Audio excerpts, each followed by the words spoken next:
जैसा कि पिछली क्लास में मैंने आपको जैन धर्म के बारे में बताया था, अब हम पढ़ेंगे बुद्धिज़्म के बारे में। तो बौद्ध धर्म के जो संस्थापक थे वो महात्मा बुद्ध थे, और इनका जन्म जो था वो लुम्बिनी में हुआ था, और बचपन का नाम सिद्धार्थ था। इनकी एक स्पेशल बात यह है कि इनका जन्म और ज्ञान की जो प्राप्ति और जो इनकी मृत्यु हुई थी वह वैशाख पूर्णिमा के दिन ही हुआ था। उसी दिन क्या होता है कि बुद्ध पूर्णिमा मनाया जाता है। और जैसे कि बहुत इम्पॉर्टेंट है, जैसे आप कोई अगर बच्चा तैयारी कर रहा है, यूपी पेट हुआ, आरओ हुआ, या फिर सीयूसीटी, तो उसमें ये पूछता है, कॉमन क्वेश्चन है कि जब वो अपना घर त्याग किए थे तो उसको क्या कहते हैं, एक टर्म आता है तो उसको बोलते हैं महाभिनिष्कर्म।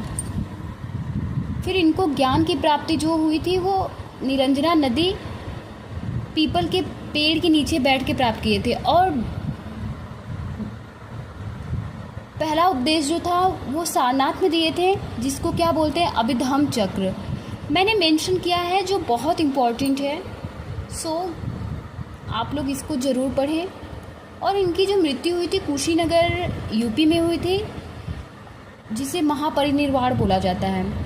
और आत्मज्ञान इन्होंने बोधगया में लिया था, जिसको क्या बोलते हैं, उरुवेला। और इनका भी 3 रत्न था, बुद्ध, धम्म, संघ। और सबसे ज़्यादा इन्होंने उपदेश कहाँ दिया था, यूपी के श्रावस्ती जिला में दिया था। और इनका 4 बहुत मेन चीज़ है कि दुख ही दुख का कारण है, दुख ही दुख का निराकरण है।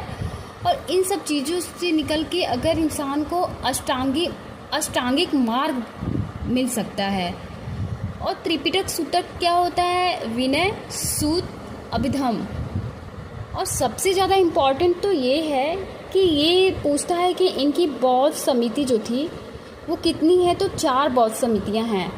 जैसे कि पहला जो बौद्ध समिति है ये राजगृह में हुआ है, दूसरा वैशाली में हुआ है, तीसरा पाटलिपुत्र में हुआ है, और चौथा कुंडल वन